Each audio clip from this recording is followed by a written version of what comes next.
that on? Ish. Good. Good? That's on, isn't it? It is, yeah. Hello. You hear me all right, yeah? Yes. Cool. Who said no? And if you said no, how did you answer the question? Which was, can you hear me? Who's seen me before? Sorry. I constantly book these slots, and I'm supposed to be part of a theatre company, and there's two of us.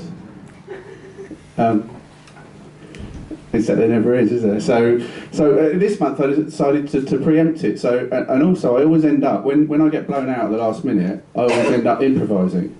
Right, so I said I'm not doing that this time. So I wrote a script and I hired an actor. Right? I wrote this script. I was really pleased with this script. I showed the script to the actor. They were really pleased with it. And the day after that, they blew me out.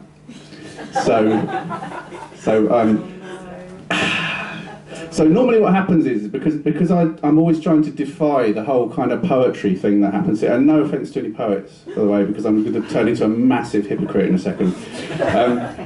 I've got one already.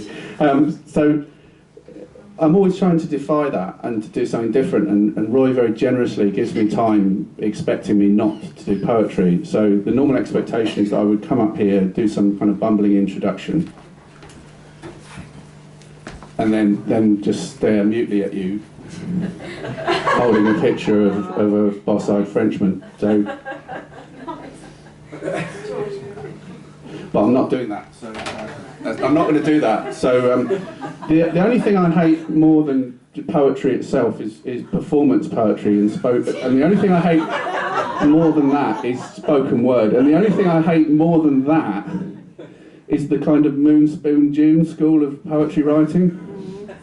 So having said all of that and hopefully alienated you completely, I'd like to now just present to you something that you're already bored with, even before I've started. So it's entitled In or Out. In or out. In or out. Or maybe shake it all about. Which opinion should I tout? Should I speak calmly or should I shout?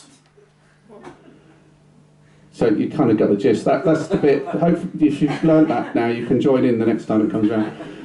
Will we all be travelling back through a newly discovered temporal crack to an imagined time based on made-up facts? Will living in the past give us our future back?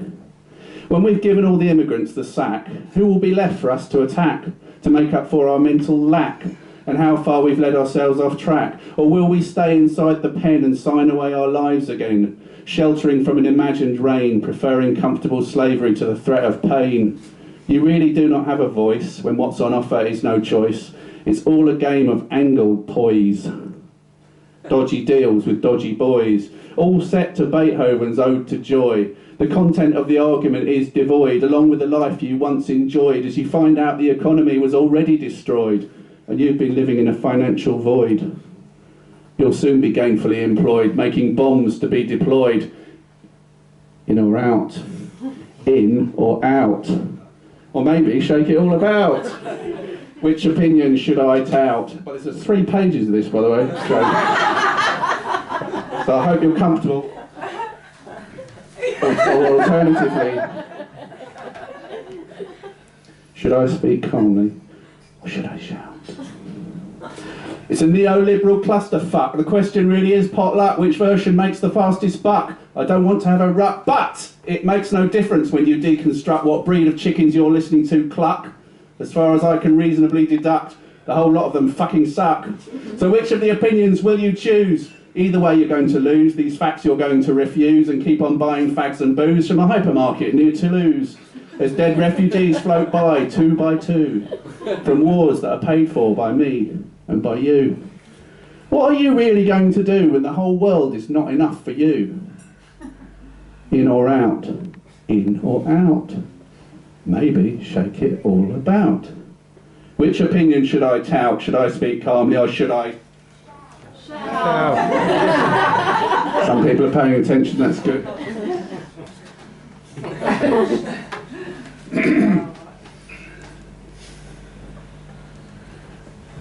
The politicians all decide what's best for you, but it's all lies, and in the end it's you that dies.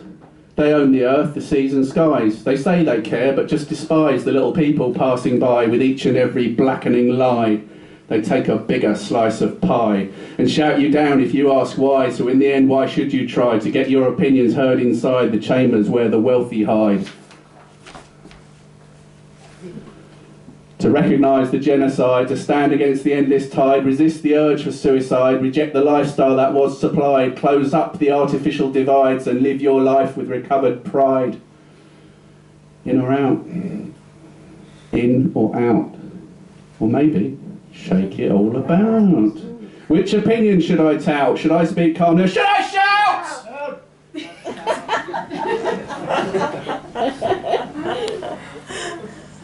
Do not look behind that screen. Do not see that human being pulling levers in smoke and steam, and try to ignore the endless stream of sound bites, rhetoric and memes. Total communications obscene, but do not wake up from that dream or realise the endless plans and schemes that nations are not football teams, winning or losing on a global scene. As the capital hegemony splits at the seams, we'll all be caught in the searchlight's beams, going to ever-increasing extremes to avoid listening to the endless screams as humanity contradicts its genes. In or out? In or out? Or maybe shake it all about. Which opinion should I tout? Should I speak calmly? Should I shout? Or should I just shut up?